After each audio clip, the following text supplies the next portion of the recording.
Ladies and gentlemen, the time has come for a revolution. A revolution where the young adults with Duchenne and Becker stake out an active role in determining the course of their lives. A revolution where we expand the definition of quality of life to focus on our pursuit of education, careers, unique achievements, and full participation in society. A revolution where the world believes in the possibilities for our lives and holds us to those expectations. We need to shift the paradigm for how we view our population, beginning at the time of diagnosis. We sit before you as evidence that we can excel academically and in the workforce. Sadly, we are the exception. A 2002 study by the University of California noted that only 11% of wheelchair users graduates from college. Although there are no specific statistics available for those with DMD, my experience with this community is that many do not graduate from high school and few graduate from college. While today's job market is difficult for many recent college graduates, the statistics for wheelchair users are alarming. The same study by the University of California also noted that only 17% of working-age individuals in a wheelchair are employed, and an incredible 80% do not even consider themselves a part of the labor force. We need a revolution to focus attention on this unacceptable norm. We call on parents, clinicians, and educators to join our revolution to realign the perception of what we can achieve in our lives and build the support structures to facilitate education, careers, and full participation in society. I now pass the baton to my revolting brother. Oh, wait, I mean my brother in this revolt, Pat Moeschen.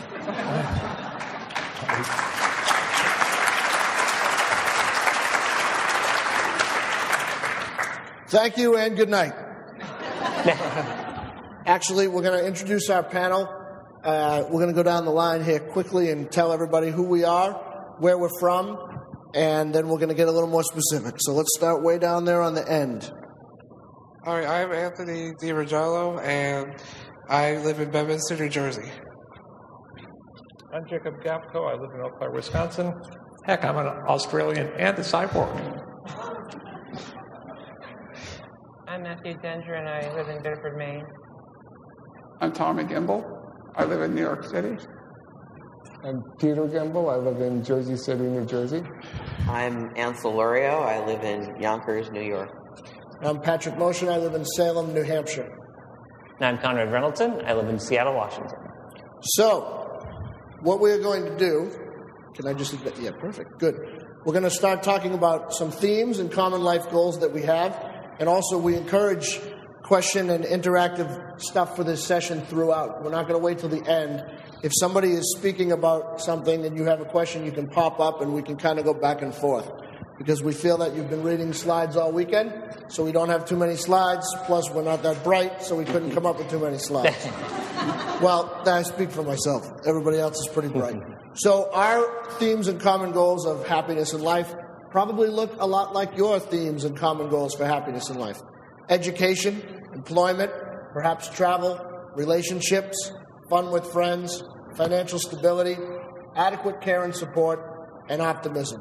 And actually, speaking of optimism, we're going to throw it all the way down the line to somebody who has found optimism in their life. So, sir, Anthony, I throw it to you, my friend. Hello, my name is Anthony DeVergillo, and I just graduated high school. I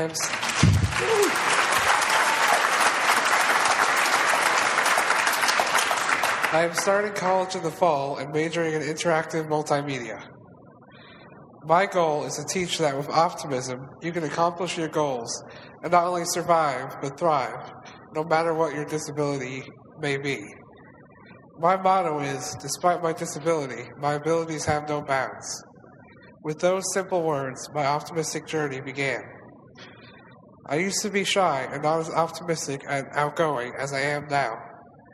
That all changed when my English teacher read 2 poems that I wrote called From the Outside Looking In and Through the Eyes of a Child. After reading the poems to her students, they asked me to come to their class and hear my perspective on living with a disability. Since I never really thought of myself as having a disability, I was a little apprehensive to talk about it in that way. I talked about having my own website design business called Anthony's Abilities, writing and recording songs for my uncle, participating in many clubs and activities in school, and having my own blog with over 6,000 visits in only 5 months. The students were encouraged by me in their own life because they started to see that most of their problems were small compared to my perceived difficulties. One student was always going to the nurse with severe headaches due to her recent concussion. She was having a hard time going to school, and one day she was thinking she would not go to school until she visited my blog and read some of my writings and said, "If Anthony can do it, I can do it." She never went back to the nurse again and later became my best friend. Another student was inspired by me to keep trudging on, even though her mother recently passed away. We would talk at lunch since she enjoyed someone that had an optimistic view on life and listen to what she had to say. I can say I never saw her stop smiling after that. I'd like to end by reading one of my poems called Do Me a Favor. Do you think the sun won't shine? Do you think life does not matter? Well, all that has to change. Now it's time to rearrange. Make your life really shine. I found a way for everything to be fine. Just do me a favor and smile. Do me a favor and smile. Be happy for more than a little while. Let me see that gleam in your eye to let this feeling never die. That look upon your face is really all it takes to change the world. With all the bad in this world, it's time for happiness to be unfurled. It does not matter who you are, you still shine brighter than a star. Black or white, straight or gay, a smile will surely change the way you look at every single day. Some of you may think that life will always stink, that you have to throw your dreams away, that happiness can never stay. But just think back to the time when a smile was not a crime. You were only 8 years old, and life to you was diamond and gold. Do me a favor and smile. Be happy for more than a little while. Let me see that gleam in your eye, to let this feeling never die. The look upon your face is really all it takes to change the world. I've seen it for myself, how a smile can change a life, even if it's full of strife. I have a disability where everything is harder for me, but then I figured out that happiness was a perfect way to a perfect life every single day. And I wanted to scream and shout, tell the world what optimism was about. And you could do the same, because life's not about money or fame, not about strife or pain, or what in life you can gain. It's about that simple look upon your face that makes the world a better place. Do me a favor and smile. Be happy for more than a little while. Let me see that gleam in your eye, so let this feeling never die. The look upon your face is really all it takes to change the world.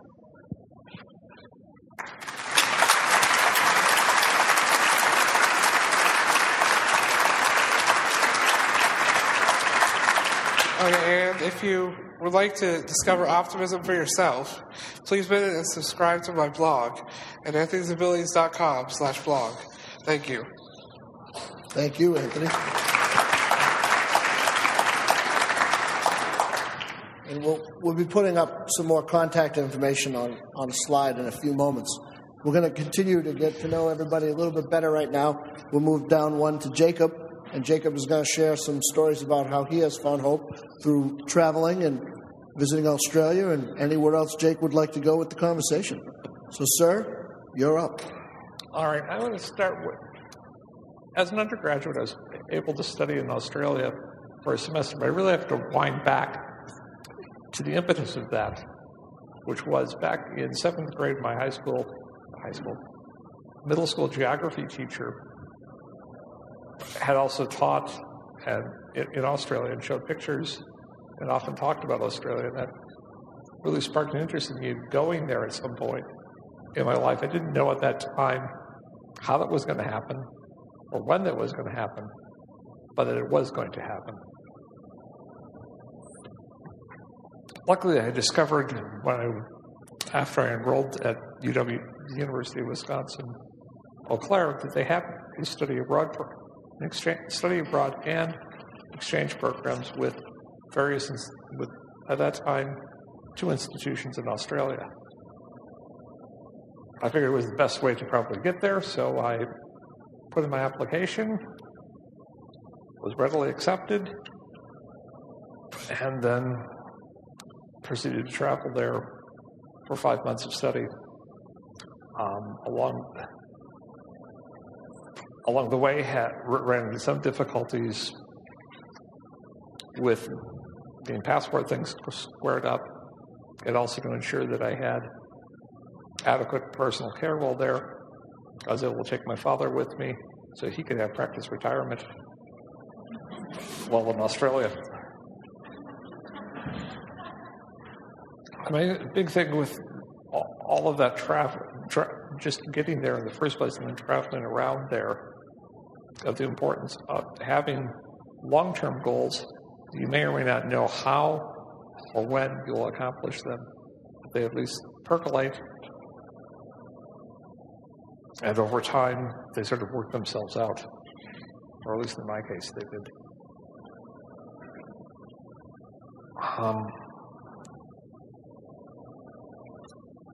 Another experience I want to talk about briefly, which does also involve travel, is while I was an undergraduate, I was sponsored by the American Association for the Advancement of Science through their Entry Point program, which is a program specifically designed for young persons with disabilities in college who are interested in math, science, and engineering. Through that program, I was able to intern at the Goddard Space Flight Center, which is just down the road from here in Greenbelt, Maryland. That program really opened up the possibilities of continuing on in math and science. Well, that's exactly what I did. I ended up working in their technical library, bringing together my skills as both a physics student and a library student. It was just a wonderful program, and it's still running in places, persons with disabilities, in the summer internships all over the country, both at national labs and in some of the largest companies in the United States. I think that covers me for right now.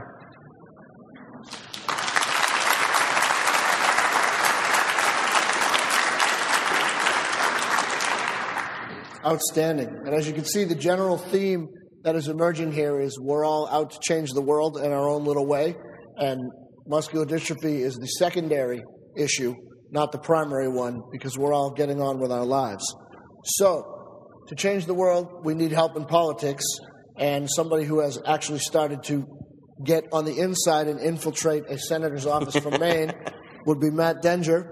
And Matt is going to tell you a little bit right now about his relationship with the United States Senate and some of his aspirations and goals as a politician and perhaps one day President of the United States or President of the Three Stooges fan club. Both are equally important. So, Matt, it's all you, man.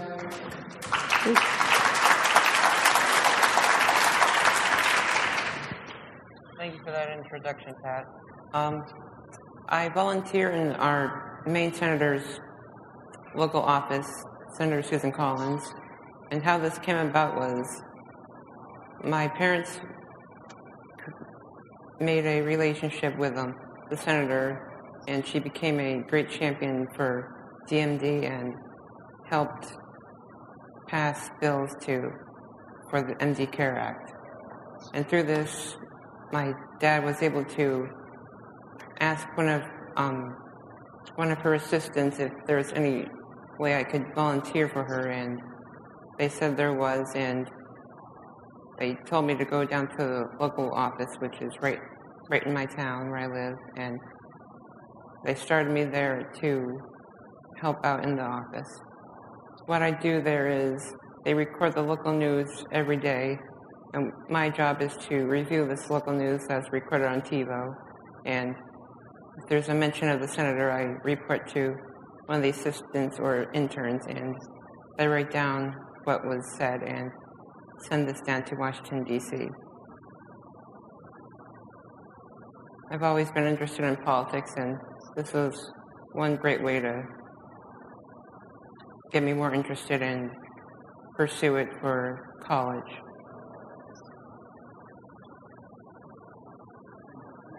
To start college. You're going to start college in the fall. Where are you going?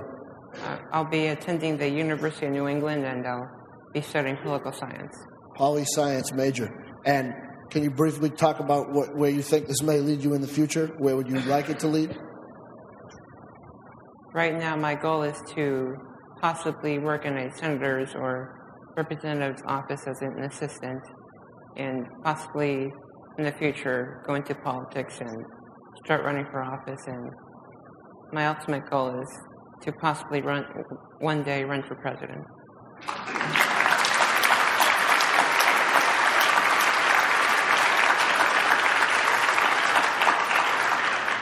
I will vote for you right now. So you can put your name right on the ballot. Outstanding. So if you have not yet seen the screening of Jos Henriksen and his team's documentary on success factors, it is an amazing piece of film. And a bunch of us, we just went to the session that screened it. And some of the funniest moments in the documentary were from the Gimbel brothers here, who are going to be up next. And they're going to have some very interesting stories to share. And as they speak, too, you're going to hear a few surprises. And I'm going to change some slides so you see what is happening with their lives. But these are two fun people that I already said I'd like to go to New York as soon as possible and party with, which, of course, means go to the library and read books. So we'll call the Honorable Mr. Gimbel number one. Sir, if you'd like to tell us how things are going in your life right now. Thank you. And thank you for calling me Gimbel number one. Take that, please. You got it. Anyway, I got to stick it to him, you know. So I'm Tommy Gimbel, and I'm a graduate student, perpetual student. I never really left school, so I loved college that much. And I'm at NYU now, working on a PhD in Judaic studies, because I study religion and theology and philosophy, and you name it. I like to, try different things. So I'm still able to do that, and they let me do it. They even, pay for me to do it. So that's, when you can get that, life's good. So I've been very blessed to get to study where I want to study at some of the top institutions in the country and in the world. And it's been just a great gift. So let's see, what could I guess one event or experience that really altered the course of my life has to do with vocation. And when I started college at Brown University, I was able to take courses in any field and every field, and I did. There's nothing I didn't do. I partied it up, had to party down, and also studied, history, a little economics, also religion, you name it. And by the end of the year, through all these experiences, people I met, and particularly a religious community, a Christian fellowship I got involved with, I actually came to faith in college, which was a big change for me, which was not a limiting factor. It only opened the horizons of what I could hope, what I could dream, and what I could do. And I hope to keep doing it and just keep living life, doing what I love, and pursuing the hope and the love and the faith that I found in college. Thank you.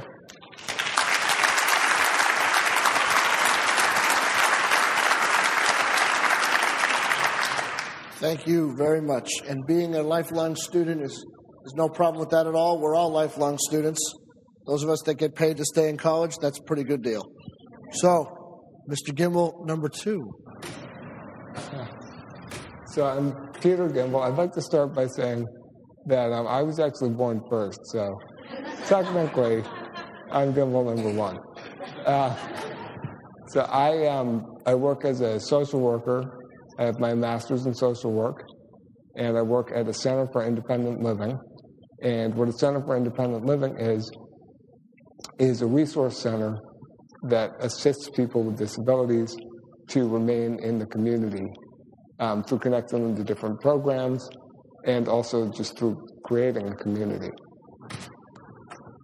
I have been married for 4 years, and last summer my daughter Helen was born, and she's 11 months old as of Thursday, and I'm very happy to have her in my life. I have been very lucky in a lot of ways. I was unlucky in having gotten Duchenne. I've been born with Duchenne. But I had great support from my family. A brother who was going through a lot of the same experiences, and he was kind of a pain, but it was also, a good support to have someone else going through the same things. And things have worked out very well for me. And I don't want to ramble too much, so I think I'll wait till there's some questions, and I'll have a little more to say. So, thank you.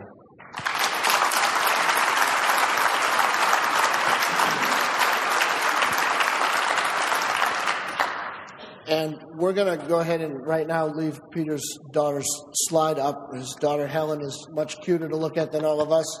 So we'll just leave that there. And she's beautiful, and congratulations to you. Thank you. Absolutely. And next we're going to move over to Ansel, and he also is going to tell you about what he's been doing. And when I first met him, one of the first questions I had to ask was, dude, how did you get these jobs? Because when he tells you what kind of jobs he has, you'll probably be thinking the same thing. Like, you decided, it's very cool fields, but it's definitely not what I would have thought. So, take it away, sir. Well, I actually work for a place called the Confucius Institute, and I am program coordinator there, and I help to put together Chinese cultural and language programming. And you're probably wondering why I'm in this field. I'm not Chinese. I actually don't speak any Chinese, so please do not speak to me in Mandarin. But I just want to say that the reason I got into it is actually I signed up for an AmeriCorps position. And it was very interesting because the whole thing about AmeriCorps is serving the community. And I've always been in a place where people have been raising money for me to get better and helping me. And it was a very interesting idea that I was going to go out and help the community. And so I got this AmeriCorps position, and it eventually turned into a job. So that was how I got into that. But I guess I want to talk a little bit about my background and just a couple stories. I mean, I would say that the biggest challenge I've had in my life is making an identity for myself other than being disabled. And I just want to bring up a story when I was about 11 or 12 years old. I was having a lot of struggles. I just started using a wheelchair, and I was going through all these adolescent things. I mean, puberty I was going through. A grandmother who was very close to me had passed away, and I was having trouble identifying myself other than a disabled victim. And it was around 5th or 6th grade that we had to try an instrument if we want to be in the middle school band. And I remember that I wanted to do it a lot. I wanted to play the clarinet and be in the band. And my dad said to me, he said, well, how are you going to play the clarinet? You have limited lung capacity. How long are you going to do this for? But my mother basically said, go ahead and do it. And I decided to do that. And it really became another identity for me as a musician, that I identify myself as a musician. And I would say the high point came at my bar mitzvah, where I actually went up to the stage and played a klezmer tune on the clarinet. And it was this feeling that my identity was as a musician and not as a disabled victim.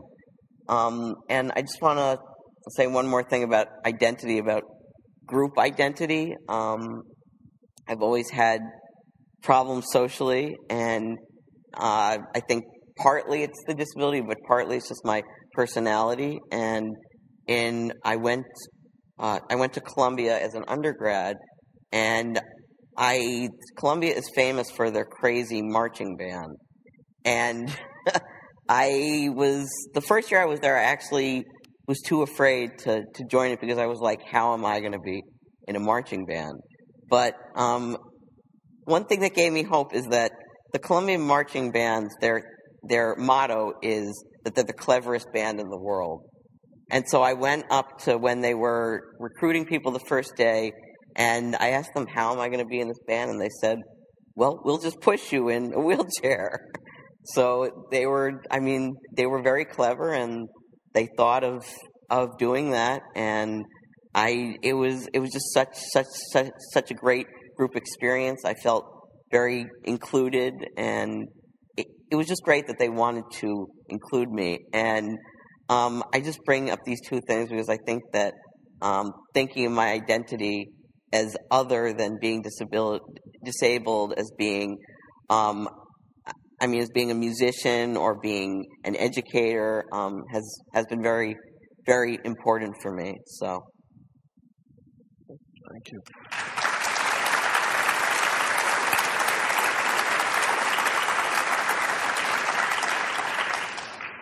So Ansel just pretty much stole all of my comments, since I also am an educator and a musician. I, like him, found my identity when I was pretty young. I wanted to play the drums, and I became that kid that plays drums. I also was called that kid that walked funny, but I was, hey, that's that kid that walks funny and plays the drums. And I thought, plays the drums from that, and I'll use that as my identity. Very important, and you've heard all of these men speak about their identities, and not one of us says that we're completely defined by muscular dystrophy. It is part of our life, but it is not what has taken over our life. We've managed to rise above all that life has thrown at us and do what we want to do. And I think that's a very important message that needs to go with you from this session. I have the pleasure of teaching middle school, and a lot of people think I'm crazy, and it's a hard age. The kids are 10 to 14 years old. Everything that's going on with adolescence, we call it land of the gland. Sometimes it's very, very difficult, but I feel like the kids also teach me to take more chances. When I was in college, more than once I questioned my ability to do this job, especially where my own abilities were going to be declining. People say, well, you're going to be a band director. How are you going to conduct? It didn't take me too long to realize that a group of middle school kids don't really need a conductor. They don't watch one anyway. They go as fast as they want. You hope they stay together, and you pray that nobody wins the race and we all end at the same time. I can tell you that sometimes the concerts are a little more harrowing than other times, but the kids pull together. And once in my career, when I was still able to conduct and I was losing the ability to wave my arms around and make sure they knew it was happening, I used more head gestures, and I just found a way to do it. And I was taking the 8th grade band to a competition, and there's another gal that I teach with, and I asked the kids, I said, would you rather have the other teacher conduct you at the competition, because we're actually going to get scored, and I don't want you to misinterpret one of my signs And they said, no, we're very comfortable with you. We want you to do it. It doesn't matter that you don't do it traditionally. We want you to be up there in front of us because you're our band teacher. And I got all emotional on them, and I just thought, man, as nervous or as scared as I got, and still do, the kids allow me to take chances. So I think that the children of my life have taught me a whole lot about how to live and how to do things. Because for the kids, it's a lot easier to educate them sometimes than the adults. The children just want to know what I have and what the deal is, and then they move on. So someone asked me earlier today, we did a breakout session on social relationships and support, and somebody came to me and said I was kind of hoping that it would be more about little kids. And I thought about that comment, besides not really remembering elementary school much. Little kids, when I was student teaching certainly, they had almost no problem at all. Okay, Mr. Moeschen has special legs. He has special muscles. So what are we doing today? They didn't care. It's much easier to get it past them. So for the people in your lives that might be a little more introverted with their personalities, I say, please encourage them to take a chance, put themselves out there. As Ansel was just saying, too, his wantingness to play the clarinet outweighed his fear of asking how it was going to work. That's someone else's problem. That's not his. His problem was, I want to get up the guts to ask, how can I be in this group? Once he did, it becomes the band director or any good educator to say, okay, I have this kid. He wants to play music. He wants to contribute. How am I going to make it happen? My high school in my town is very heavily leaning on marching band. And although I teach the middle school, the high school band director has invited me on several trips because he always says, without you, there is no me. You're the feeder. So I've been able to roll in the Rose Bowl parade. We've done Macy's. We've done parades in Arizona, Florida. It's been amazing. And I've always said, are you sure? And he said, yeah, of course. We'll just, same thing. Someone will push you. And those of you that know me personally, you know I don't have too much trouble shaking hands and waving at crowds. So as we rolled down the streets in Pasadena, California, you know, I'm shaking hands, and the band director's like, are you running for some office? I said, no, this is great. It was just really, really fun, and people were handing me cookies and lemonade, and I'm eating on the parade route, which I'm not supposed to do, and I thought, what the heck? When am I going to do this again? But it all started with taking a chance, being aware of who you are, finding your identity, and then going with it. And before I throw it over to Conrad, one more point I want to make is I think I can speak for all of us. It started with our families. As we were beginning to grow up, muscular dystrophy was a discussion, but it was not the only discussion. The other discussions, more importantly, were how are we going to deal with this problem? What are you going to do? And by the way, you need to set goals, and you need to see what you can do. And then go out and do it. Find an identity and go. Every year we do this expert panel, people ask me, how is it that you've been able to do all this stuff with your lives? And I say, well, it's the same way you do what you do in your lives, except we're sitting down. But it really comes from encouragement of the family. If we were all told to stay inside and be in our rooms playing video games all day long, our lives would be completely different. We all have parents that disciplined us when we needed to have discipline, and pushed us when we needed to be pushed, and told us this was only a gigantic roadblock if we make it so. It doesn't have to be Mount Everest. Some days it feels like that, but if you give your children the tools to deal with it, anything is possible. Speaking of anything is possible, my friend Conrad here, who has the lowest IQ of anyone on the panel, is... Hey, you took the first shot. I was the revolting brother. Conrad has just been accepted to law school, and he's going to be practicing law in a few short years. And actually, you know, as I'm sitting up here, I was thinking, okay, we have some academic stuff going on. We have a dad. We have someone who is an expert at writing blogs. We have someone who teaches Chinese culture. We have people that live in New York City and work in different areas. And we have a lawyer and a politician. We're all set.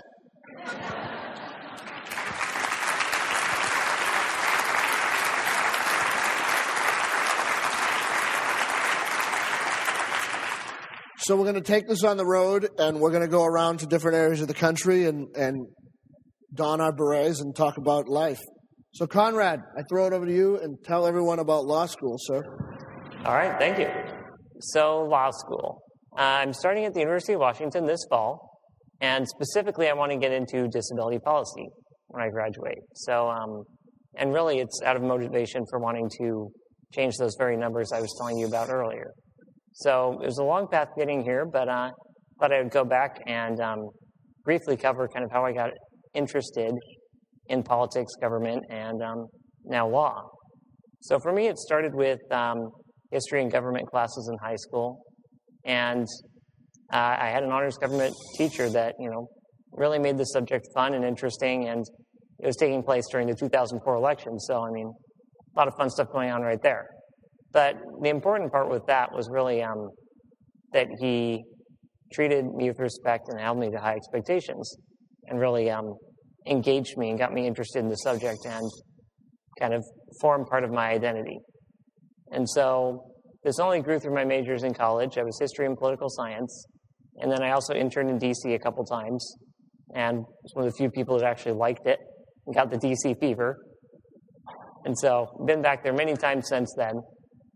And so I was convinced that after college I would get a master's in international affairs, because I was actually political science international relations.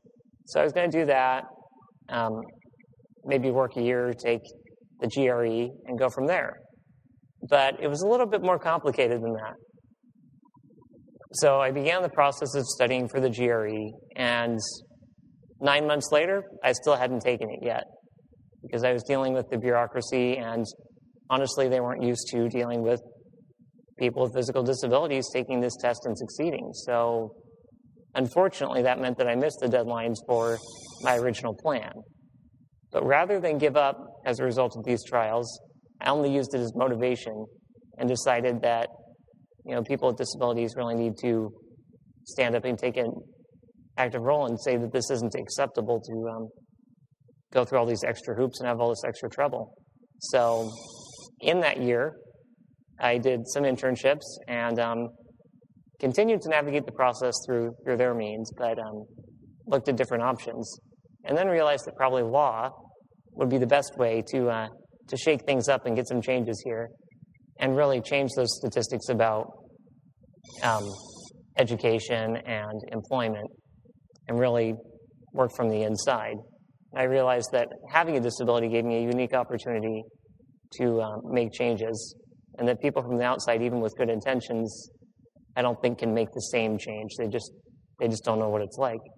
So I figured that was enough motivation for me and why I needed to get into this. You got it? Mm-hmm.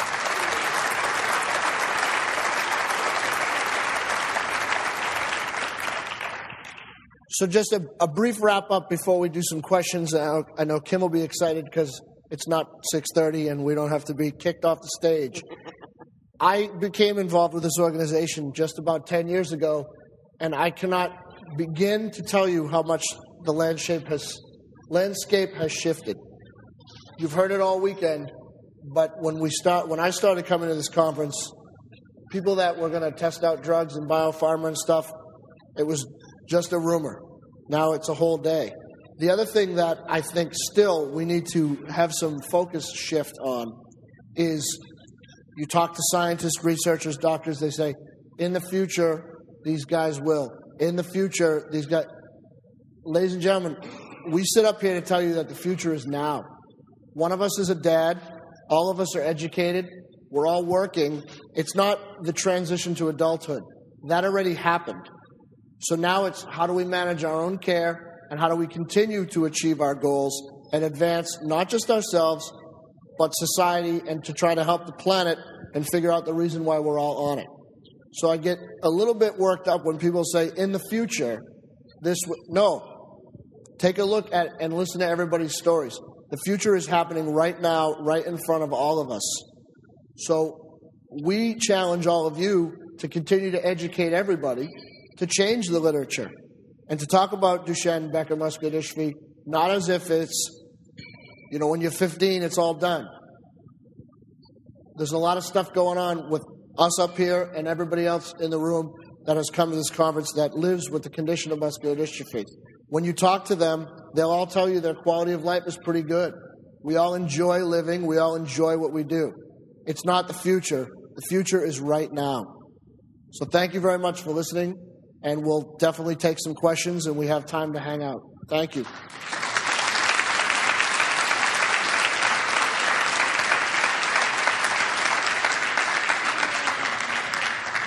So come on up, ambush the microphone. We can... Actually, one thing we didn't do when we went down, can you guys just quickly tell everyone how old you are? Anthony? 18. 33. 19. 26. 28. 26. 38. 24. Oh, I lost again.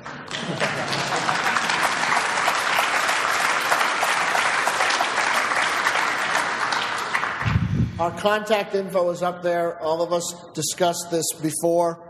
Anyone can email us at any time with questions. And it's funny that we all joke around about being called the expert panel, but really we're kind of just sitting up here talking about our lives. And any one of you could come up here and do the same thing because you all have dreams and goals and ambitions as well. So it's nice to be considered special, but it's better to just be considered as people that are living life and doing things, not disabled people doing things. So please, we have time for questions, except for no questions from Kevin Smith, Brian Denger, or John Killian. Anyone else is welcome to come up to the microphone. Oh, I know that you guys, come on, it's been all weekend. You can't be that silent. Oh, wait, Filippo, no questions from you either.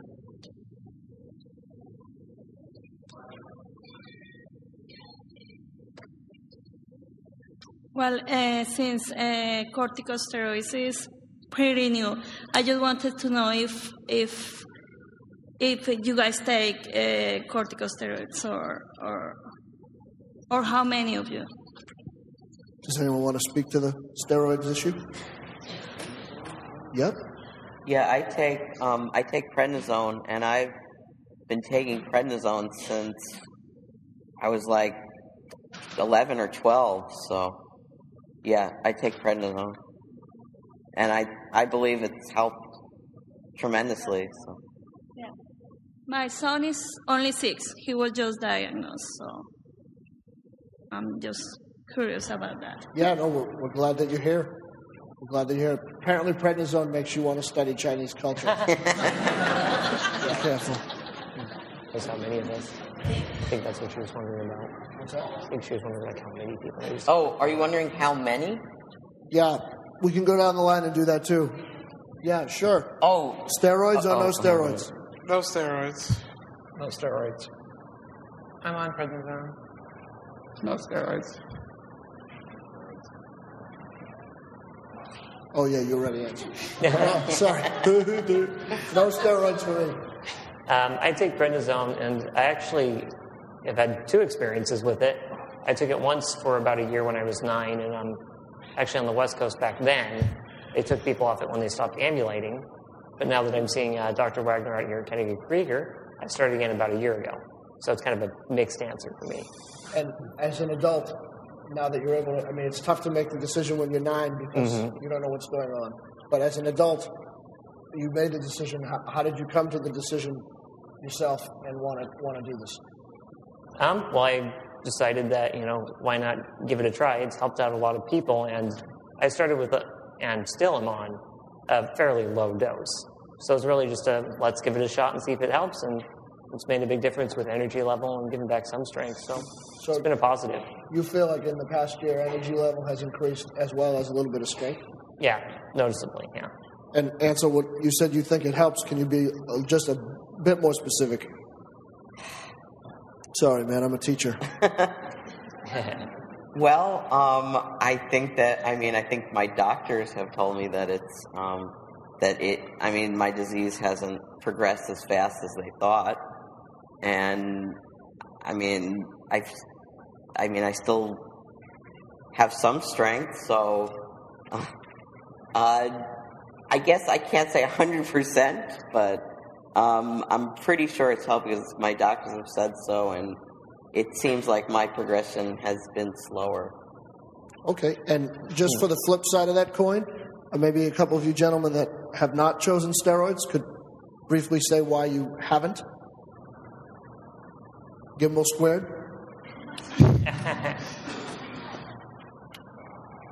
I don't know. For me, I didn't start taking them in childhood, and by the time I was old enough to make that kind of decision, I thought, well, I seem to be doing okay, so why mess with it? That's pretty much why I have them. Anyone else want to chime in, or is that cool? Okay. Sir? Conrad, you mentioned some difficulty getting the GRE. It sounded like you said they weren't used to people like, I'm not sure exactly what you said, but could you talk about that a little bit? I'm kind of curious what happened there. Oh, yeah, sure. Stop being such a smart aleck. So, well, I mean, one of the huge things that started out was with just their demands on what kind of documentation they wanted. I mean, they wanted records going way back, and it was just a really lengthy back and forth process on even getting my accommodations approved in the start. That took a huge amount of time. And then logistics as well. And then when I actually took the test, the math section, they gave me a math scribe who didn't actually know how to dictate math. So it's a slight problem. So I had to get through that as well. But it was really, they were just very resistant to making the process work and have it be a fair process. And how did you persevere and get them to bend? Just keep escalating it up the chain. So like anything else? Just had to keep going higher and higher, but each time we went up a level of the chain, it took that much more time. Sure. And how did it finally become a breakthrough? We took it to the very top of the people that work on, or the individual that works on disability accommodations. Took it all the way up and had some frank discussions. And this is just a personal question. When you finally got to the top of the chain, as you said, was that person kind of appalled that it took this long and hard for you to get there? Yeah, there's definitely a disconnect with people getting through the beginning of the chain and all the way to the top. The people at the top don't really know all the trials and tribulations you have to go through. Imagine that. In higher education, not every department talks to each other.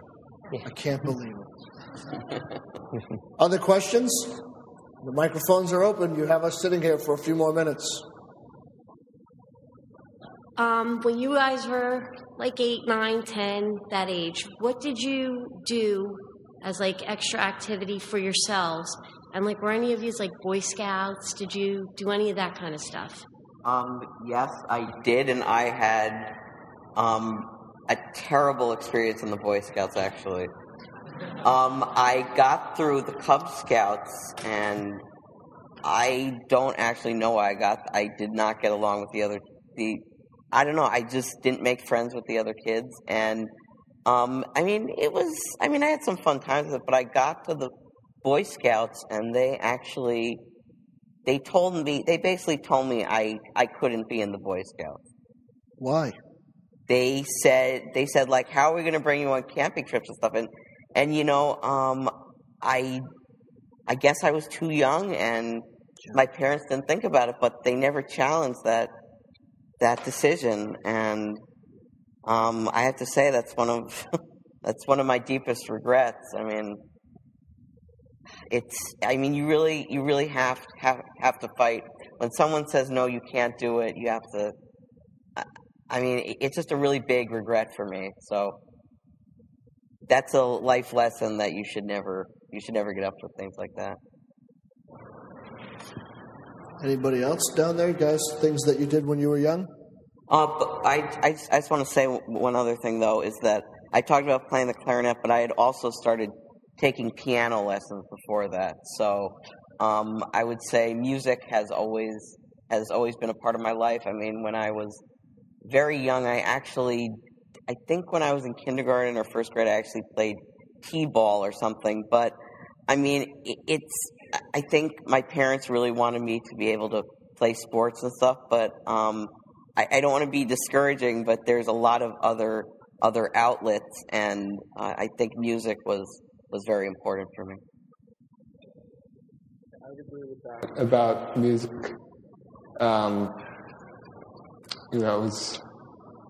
I started with singing, just in like school plays and stuff, and also was in a countywide chorus that I was selected for when I was 10, and that was a great experience. I also found an outlet in art, particularly visual art. I don't sing, but I never did. Don't have that gift. But I used to draw and paint and draw comic books, sort of make up my own superheroes, that kind of thing. For me, it ended up being reading, but that took a while until actually I wasn't even reading at a great level. But after that, books were a big thing for me. And I'm also happy to announce a project I've been working on sort of on and off since an undergraduate finally was published last year by the Muscular Dystrophy Association, which is an annotated bibliography of books by and about those with muscular dystrophy. And links to it are available on my blog. And that was a resource that really wasn't available when I was a youngster. Actually, even in the mid-90s, when I was part of an undergraduate class, I had a children's literature class. And at that time, there were really only, I think, 4 books about muscular dystrophy that looked at anything beyond the medical aspects. And I can report that with the annotated bibliography project, there are many, many more, and there are also many, many better books, at least in the sense that showed possibilities that that all of us here on the panel are sort of evidence for, which is life goes on, there are goals, and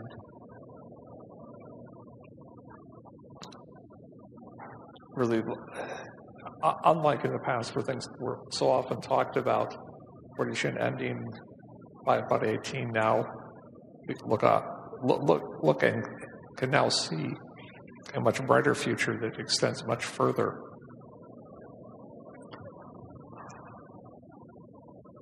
I've also sung, and I started in 5th grade, and I did it every year since I graduated, and it was a great experience, and I intend to pursue this through college, and I think it's a great way for breathing and to help with capacity, and I think it's a great thing for everyone to try.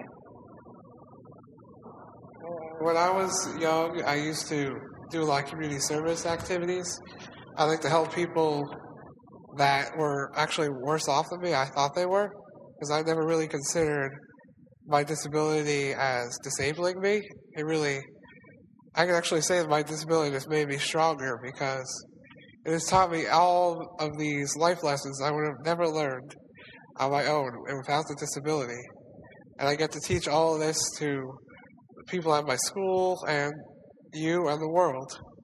And, well, some of the community service I've been part of is called Junior Friends of Athene. It's an organization it's an organization that raises money for, there's a school by me called Athene where there are kids with medically complex developmental disabilities, and I kind of felt they were worse off than me because they had less control over their bodies. And I decided to help them because I like helping people, and it kind of amazes people that I'm helping people even if I have a disability. But I enjoy doing it, and will do it as long as I can. Great. Okay, sir? If you would, could you all give an idea of the one thing or 2 things a parent might miss, the things that are not obvious, but what you think we might miss in working with our children? That's tough. Anyone? Time to bash our parents. Conrad? I don't know. We should always start at this end. And by miss, just want to clarify the question. Just things that they don't get, maybe, is what you're asking?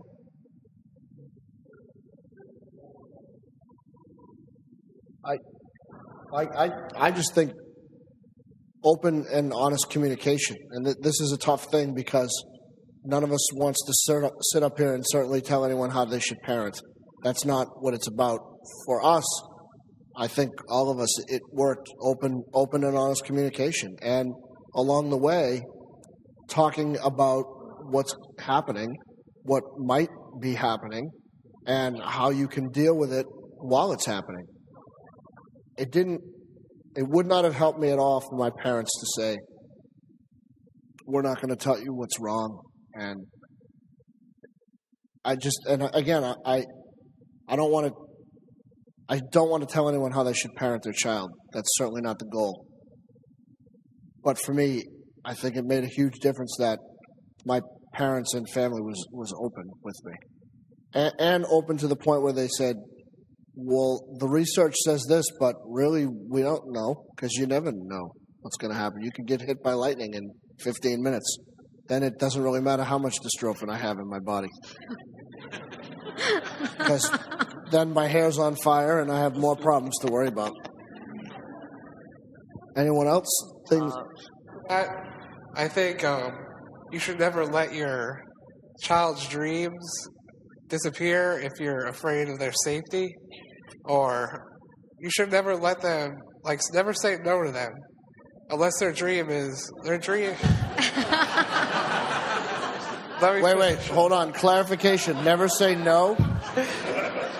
Dad, I know I've had 15 candy bars today and I've played video games for the last 36 hours. No, I mean... Can I have some fried rice now? Sure, son.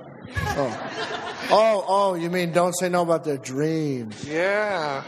Well, I mean, gotcha. if they want to do something, let them try it. And if it doesn't work, they got to learn from their mistakes and keep charging on, because without mistakes, you never learn anything. And you have to let your kids make mistakes so they can learn and be a better adult and not be shy and scared to do stuff. Because there's some people I know that their kids are afraid to even get out of the bed or even go outside the door because their parents may have shadowed them away from the real world and made it harder for them to see what is really out there. And that's not really a scary place. It's really a great place where you can accomplish many things. I'd also like to add, I think it's important to pay attention to social skills and emotional health. I think in some cases, if a kid is depressed or not doing well, making friends, don't assume that that's a normal part of the condition, because it isn't necessarily.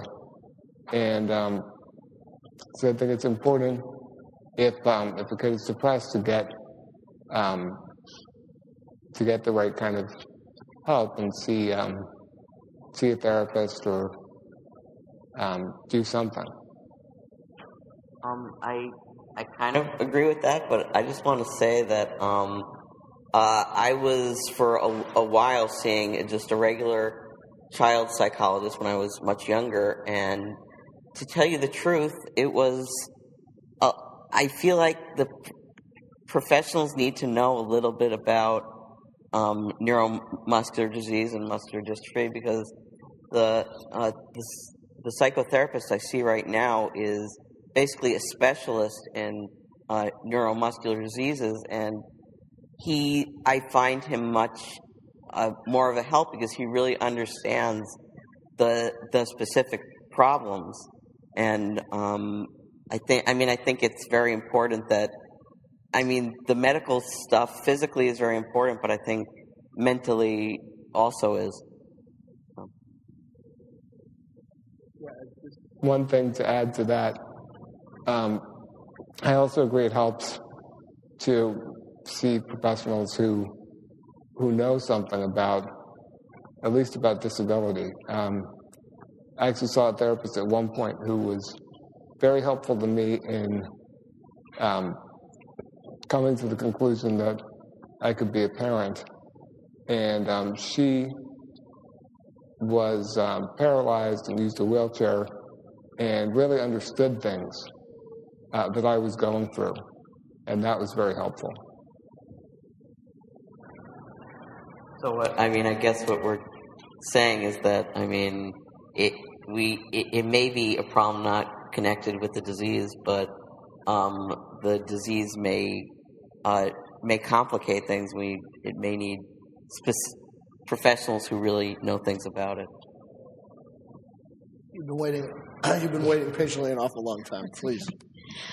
I just wanted to say that each and every one of you have inspired me so much, and you've helped me to see muscular dystrophy through a very different set of eyes. You've helped me see what it is and what it isn't. And I am so encouraged that there are role models like all of you for my son to step into and look forward to. Thank you very much. Thank you very much. Thank you.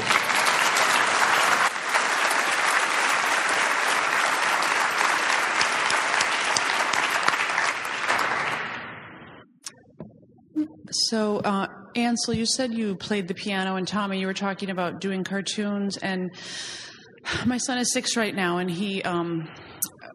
we want to give him piano lessons because he shows some musical talent, and I just keep thinking, what happens when he loves this, and then all of a sudden he can't do it anymore? Can you just speak to that a little bit? I think the great thing about music is that even if he can't play the piano, there's other outlets. He could sing, he could write music, do things on the computer. That's the thing is, it's not just the piano, it's learning about music. And I think that's really important. And, you really don't know what it's going to be like in the future, and he'll have fun doing it. It's a great way to learn just discipline in life in general. So, I think it's a lot more than just playing the piano. And just to jump on that too, it's become more difficult for me to play drums as I've gotten older, but I love music so much, and I'm so passionate about it. As he just said, there's so many things to do on the computer. There's all kinds of options, and the instrument is kind of your way in, and then once that becomes your way in, if you allow your brain to open up, then the whole idiom becomes the passion, and you just love music, and it doesn't really matter as much. I say go for it. I have a student studying with me now that's a drummer that has Duchenne, and he's 12, and he's been studying with me for a year, and it's definitely become more difficult for him to play, but it doesn't bother him at all, because we just change the way we do things, or we talk about certain kinds of music, or we listen to things. He's hooked by the whole world that is music, and I would advocate for that forever, because it changed me. So play. Thank you.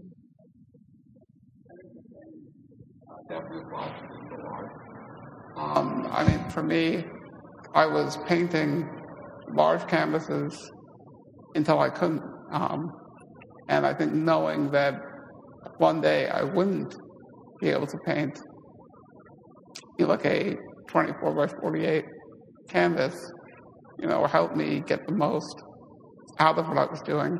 And I thought big. And I would paint, the biggest piece of art I could possibly do, given my skills, my physical ability. These days I don't do art as much. Not that I can't. I read somewhere about a quadriplegic who paints with his wheels. And I remember when I saw that, I realized, hey, I'll always be able to do art. And it stays with you. You should probably think about all the friends he would make by playing piano and all the social relationships he could build. And those don't have to end when he can't play piano anymore. They can continue through his whole life and teach him life lessons along the way that he doesn't need piano for. It will teach him things that you would never believe, but even when it ends, he'll still know the answers and he'll still learn from them. Final question, and then 2-second wrap up, and then we have to get out of the room. So please. Some of my questions were Thank you, already Ryan. answered because Billy won't get involved in sports because he doesn't think he's any good and he's better than he thinks. So he's the video game king, and of course I have to get him away from that at times. So that question was answered, but now a new one. He's 10 and a half. He's here. He's the one that likes chips and chocolates, for those who remember him introducing himself. And he just started using what we call the Mighty Kid cart. Not quite a wheelchair user yet. And he's very self-conscious. And I just want to see maybe how you guys, when you first started using a chair, how you dealt with that, because he's self-conscious, thinking everybody's looking at him. We use it just for long distances. He's walking, but around Baltimore we take it. It's up in his room. But I just want to see how you guys handled being in a chair and how you felt and how you got over sort of feeling everybody was looking at you. And I mean, it's just normal and it's going to happen, but any advice, any input there? Yeah, I think Conrad is. Yeah, well, for me, it opened a whole new world of possibilities, because when I had stopped walking and just used a manual chair, people had to push me around, and oftentimes kids on the playground would have a little bit of fun with that, which wasn't so nice. But having a power chair really put the control back in my hands and, allowed me to get myself around. It was actually a lot more independence. And then from that, I could actually keep up with my peers, because I could drive, 7 or 8 miles an hour instead of walk 1 mile an hour and fall a lot. So for me, it was actually a great thing. And then from there, I started playing power chair soccer and doing all these other fun things that I couldn't have done if I was still in a manual chair.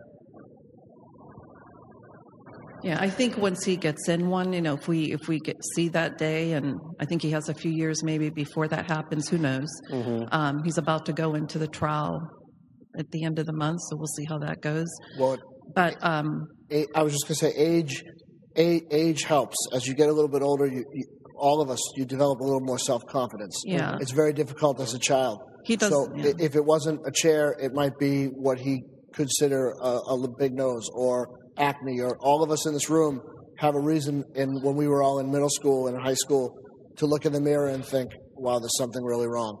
We all and so think about how you got through that, and maybe that's something that you can help, because for him it might be the chair, but it's something for all of us. It is. And as you get a little older, you start to realize, well, I don't know what I was thinking. It's okay. I think once he gets in, if he has to be in one, he'll have fun with it, like you said. Yep. I know he will, because he's 10 going on, 19, wants to drive, wants to do all that teenage stuff. And I'm sorry to cut you, but now I'm getting evil looks from the hotel staff. So okay. we'll all be around at the dinner, and we'll talk to you. Yeah, In closing, last couple of comments. Obviously, we want to thank Pat and the team of Parent Project for having us do this again every year. And I've had a lot of conversations with a lot of people over this weekend and in the past few years, and I just want to throw one more thing out. We have a lot of different undercurrents in this world of muscular dystrophy, and everyone thinks they have the correct answer and how they're going to do it. And we sit up here and we say that no one person, no one organization, it takes all of us.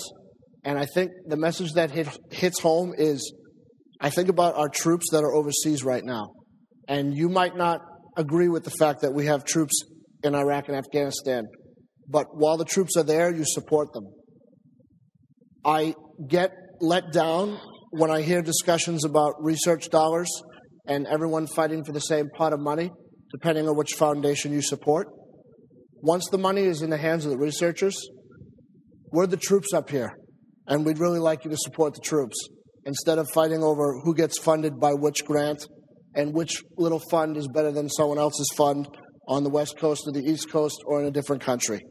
Let's put the money where it needs to go and support the troops.